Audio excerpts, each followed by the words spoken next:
ఒక రాష్ట్ర ముఖ్యమంత్రిగా పనిచేసినటువంటి వ్యక్తి గంజాయి ముఠాలకి, రౌడీ షీటర్లకి, సంఘ విద్రోహ శక్తుల్ని పరామర్శకు వెళ్ళడం, ఇది జగన్మోహన్ రెడ్డి యొక్క నేర చరిత్రకు, నీచ మనస్తత్వానికి ఇంతకంటే నిదర్శనం అవసరం లేదు.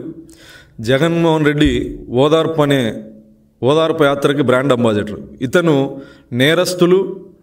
నేరస్తులకి ఓదార్పు యాత్ర చేయడం తప్ప దేశం కోసమో, రాష్ట్రం కోసమో, ప్రజల కోసమో, ప్రజా పోరాటాలు చేసిన వాళ్ళను ఏ రోజు ఓదార్పు యాత్ర చేసి ఇంటికి వెళ్ళి పరామర్శించినటువంటి సందర్భాలు లేవు. కేవలం ఇతని క్రైమ్ పార్ట్నర్సు, వైఎస్ఆర్ కాంగ్రెస్ పార్టీలో ప్రజల్ని హింసించినటువంటి వాళ్ళని, ప్రజల్ని దోచుకున్నటువంటి వాళ్ళని ఓదార్పు యాత్ర చేయడం తప్ప రాష్ట్రం కోసం, దేశం కోసం పనిచేసినటువంటి వాళ్ళని ఏ రోజు ఓదార్చినటువంటి పరిస్థితి లేదు. ఇంతకు మించి దిగజారడనుకున్న ప్రతిసారి జగన్మోహన్ రెడ్డి ఇంకా దిగజారుతూనే ఉన్నాడు. తెనాలిలో జరిగినటువంటి సంఘటన, పోలీసులు బహిరంగంగా కౌన్సిలింగ్ ఇవ్వడం, కరుడుగట్టిన నేరస్తులు, భూ కబ్జాదారులు, గంజాయి స్మగ్లర్లు, అనేకమైనటువంటి దోపిడీ కేసుల్లో ఉన్నటువంటి వ్యక్తులు, హత్యా ప్రయత్నం చేసినటువంటి కేసుల్లో ఉన్నటువంటి వ్యక్తులు, కరుడుగట్టిన నేరస్తులకి కులాన్ని ఆపాదిస్తూ సాక్షిలో అసత్యపు మాటలు రాస్తూ దళితుల్ని నమ్మించేటువంటి ప్రయత్నం. నేరం చేసిన వాడికి, తప్పు చేసిన వాడికి ఖచ్చితంగా ఈ దేశంలో ఏదో ఒక కులంలో పుట్టాల్సిందే. నేరస్తుడికి కులాన్ని అంటగడుతూ, దళితులకు అన్యాయం జరిగిందని మొసలి కన్నీరు గారుస్తూ ఓదార్పు యాత్రకు పోవడం, గంజాయి స్మగ్లర్లు, భూ కబ్జాదారులు, రౌడీ షీటర్లు, గతంలోనే వీళ్ళ మీద రౌడీ షీటర్లు ఉన్నాయి, వీళ్ళను ఓదార్పు యాత్రకు వెళుతూ దళితుల్ని దళితులకి అన్యాయం జరిగింది, ఓదార్పు యాత్రకు వెళ్తున్నాను, ఆ కుటుంబాలని పరామర్శిస్తానని చెప్పడం జగన్మోహన్ రెడ్డి యొక్క నీచ మనస్తత్వానికి ఇదొక నిదర్శనం. గతంలో జగన్మోహన్ రెడ్డి గారు ముఖ్యమంత్రిగా ఉన్నప్పుడు దళితుల మీద జరగని అఘాయిత్యాలు లేవు. దళితుల మీద ప్రతినిత్యం దమనకాండ జరిగింది, హత్యలు జరిగాయి, మానభంగాలు జరిగాయి. ఇన్ని జరిగినా ఏ రోజు కూడా జగన్మోహన్ రెడ్డి అనే వ్యక్తి దళితులకు అండగా బయటకు వచ్చినటువంటి పరిస్థితి లేదు. ఇతని పార్టీలో ఎమ్మెల్సీగా ఉన్నటువంటి అనంతబాబు అనే వ్యక్తి దళితుడిని చంపి డోర్ డెలివరీ చేసి ఆ ఇంటికి శవాన్ని అప్పగించి, మీరు కేసు పెడితే మీ రెండో కొడుకును కూడా చంపుతామని బెదిరించినటువంటి అనంతబాబుని కనీసం పార్టీ నుంచి సస్పెండ్ చేయకపోగా, ఎమ్మెల్సీ పదవి నుంచి బర్తరాఫ్ చేయకపోగా, ఆ దళిత కుటుంబాన్ని ఈ రోజుకి పరామర్శించినటువంటి సందర్భం లేదు. కనీసం ముఖ్యమంత్రిగా ఫోన్లో కూడా ఆ కుటుంబాన్ని పరామర్శించలే. 1 కాదు, 2 కాదు, 5 సంవత్సరాల్లో అనేక ఉదాహరణలు ఉన్నాయి. సొంత నియోజకవర్గంలో ఒక దళిత మహిళ మీద అతి కిరాతకంగా అత్యాచారం చేసి హత్య చేస్తే, సొంత నియోజకవర్గం పులివెందల అతని నివాసానికి దాదాపు 7-8 కిలోమీటర్లు, ఆ కుటుంబాన్ని కనీసం స్థానిక ఎమ్మెల్యేగా, బాధ్యత కలిగినటువంటి ముఖ్యమంత్రిగా ఆ కుటుంబాన్ని కనీసం ఫోన్లో కూడా పరామర్శించాలి. అతని సొంత జిల్లాలోనే డాక్టర్ అచ్చన్న అనే వ్యక్తిని, జిల్లా స్థాయి అధికారిని కిడ్నాప్ చేసి అతి కిరాతకంగా చంపి మాంసపు ముద్దల్ని పోస్ట్మార్టం తర్వాత మాంసపు ముద్దల్ని ఆ కుటుంబానికి అప్పగిస్తే, జిల్లా స్థాయి దళిత అధికారిని చంపేస్తే అతి కిరాతకంగా కనీసం ఆ కుటుంబాన్ని పరామర్శించని నువ్వు డాక్టర్ సుధాకర్ గారు చేసిన తప్పేంటి? నీ ప్రభుత్వంలో మాస్క్ అడిగిన పాపానికి విశాఖపట్నం నడి రోడ్ల మీద పోలీసులతో ప్రపంచం మొత్తం చూస్తూ ఉండగా అతని షర్ట్ ఇప్పి రోడ్డు మీద పిచ్చోడిలా పడుకోబెట్టి దాడి చేసి పిచ్చోడనే ముద్ర వేసి అతని మరణానికి కారణమైతే కనీసం ఆ కుటుంబాన్ని పరామర్శించినటువంటి దాఖలాలు ఉన్నాయా? ఇదే చీరాలలో కిరణ్ అనే దళితుడు మాస్క్ పెట్టుకోలేదని పోలీసులు కొట్టి చంపారు. పోలీసులు కొట్టి చంపితే కనీసం ఆ కుటుంబాన్ని పరామర్శించాలా? ఓం ప్రతాప్ అనే దళితుడు సోషల్ మీడియా వేదికగా మద్యం మాఫియాని ఎండగడితే అతను మాట్లాడిన మరుసటి రోజు శవమై తేలాడు. ఇప్పటికీ మిస్టరీ ఆ మర్డర్. పరామర్శించావా ఏ రోజైనా? ఈరోజు కరుడుగట్టిన నేరస్తులు, భూ కబ్జాదారులు, రౌడీ షీటర్లు, హత్యా ప్రయత్నం అనేకమైనటువంటి కేసులు ఉన్నాయి. ఒక్కొక్కరి మీద 9 కేసులు ఉన్నాయి.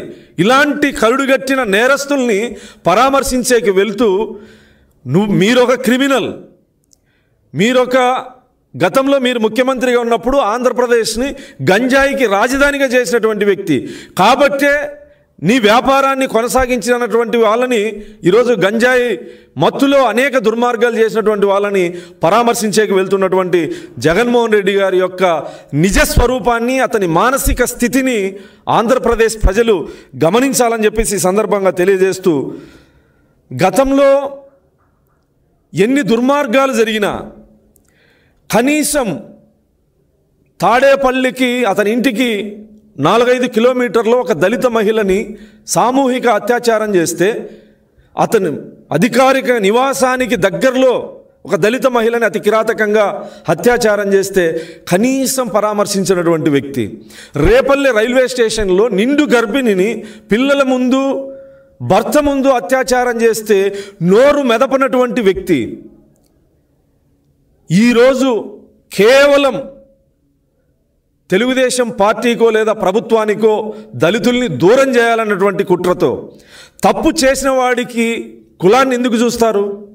తప్పు చేసిన వాడిని శిక్షించడం తప్ప, కరుడుగట్టిన నేరస్తుల్ని పోలీసులు కౌన్సిలింగ్ ఇస్తే పోలీసు మీద, కానిస్టేబుల్ మీద హత్యా ప్రయత్నం చేసినటువంటి విధి నిర్వహణలో ఉన్నటువంటి ఒక పోలీస్ అధికారి మీద హత్యా ప్రయత్నం చేసినటువంటి వాళ్ళని, రౌడీ షీటర్లని పరామర్శించకపోతా ఉన్నామంటే నీ మానసిక స్థితిని ఆంధ్రప్రదేశ్ ప్రజలు ఏ విధంగా అర్థం చేసుకోవాలని చెప్పి నేను సందర్భంగా తెలియజేస్తాను. జాన్ విక్టర్ అనే ఇతని మీద మొత్తం 9 కేసులు ఉన్నాయి. వీటిలో అక్రమ మద్యం, దొంగతనం, కిడ్నాప్, ఫోర్జరీ, దాడులు, హత్యాయత్నం కేసులు. దోమ రాకేష్ యువతి వేధింపులు, కిడ్నాప్, దొంగతనం, దాడులు, హత్యాయత్నం కేసులు ఉన్నాయి.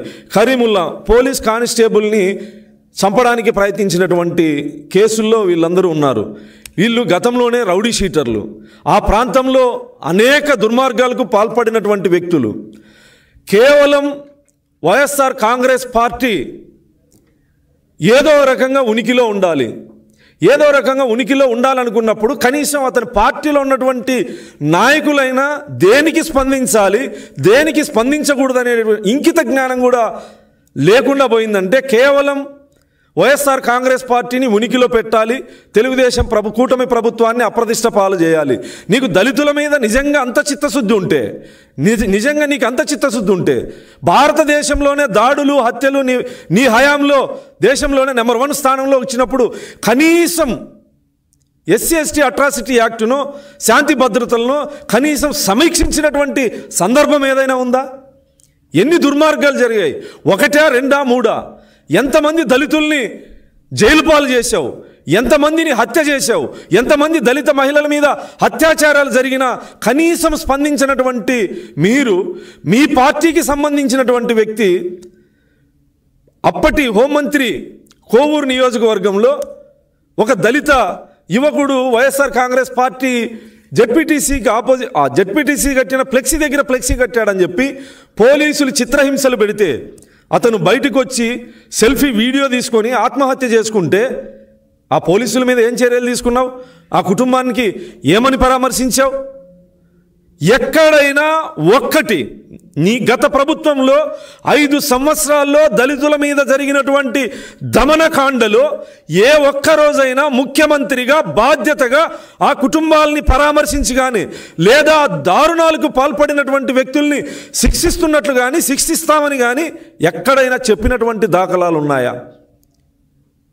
కావలిలో మీ ఎమ్మెల్యే, అప్పటి ఎమ్మెల్యే కరుణాకర్ అనే దళిత యువకుడు చేపల చెరువులు పెంపకంతో జీవనం సాగించేటువంటి వ్యక్తి, చేపల చెరువులో చేపల సంపద ఎక్కువ ఉన్నటువంటి సందర్భంలో ఆ సంపదను దోచుకోవాలని చెప్పేసి అతన్ని చేపలు పట్టుకోనీయకుండా అతని మీద ఒత్తిడి తీసుకొచ్చి అప్పులని పురిగొల్పితే అతను స్పష్టంగా ఆత్మహత్య చేసుకునేటప్పుడు ఒక లెటర్లో రాసి చనిపోయాడు.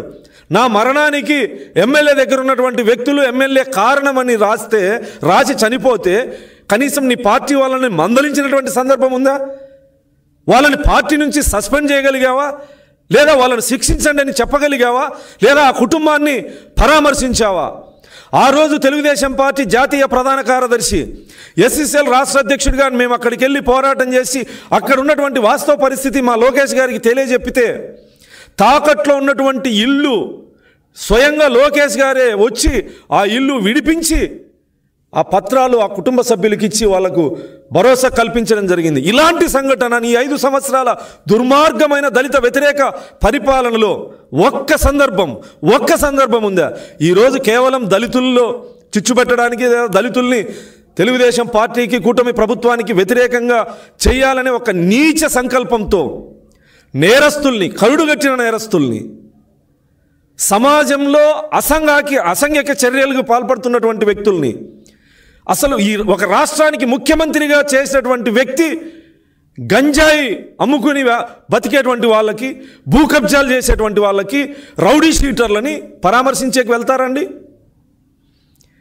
మీరు ఎంత దిగజారిపోయారో అర్థమవుతుందా జగన్మోహన్ రెడ్డి? నేరం చేసిన వాళ్ళని కులాలను అంటగడుతూ నీ ప్రభుత్వంలో జరిగినటువంటి సంఘటనలన్నీ ఎక్కడా కూడా మీరు స్పందించకుండా, మీరు వాటి గురించి మాట్లాడకుండా, వాటి మీద చర్యలు తీసుకోకుండా ఈరోజు ఒక పోలీస్ అధికారిని, విధి నిర్వహణలో ఉన్నటువంటి ఒక పోలీస్ అధికారిని నడి రోడ్డు మీద దాడికి పాల్పడితే, హత్యాయత్నానికి పాల్పడితే, అలాంటి రౌడీ షీటర్లని, అలాంటి సంఘ విద్రోహ శక్తుల్ని పరామర్శించడానికి వెళుతూ నువ్వు ఒక నేరస్తుడివి, ఒక నేర స్వభావం కలిగినటువంటి వ్యక్తివి.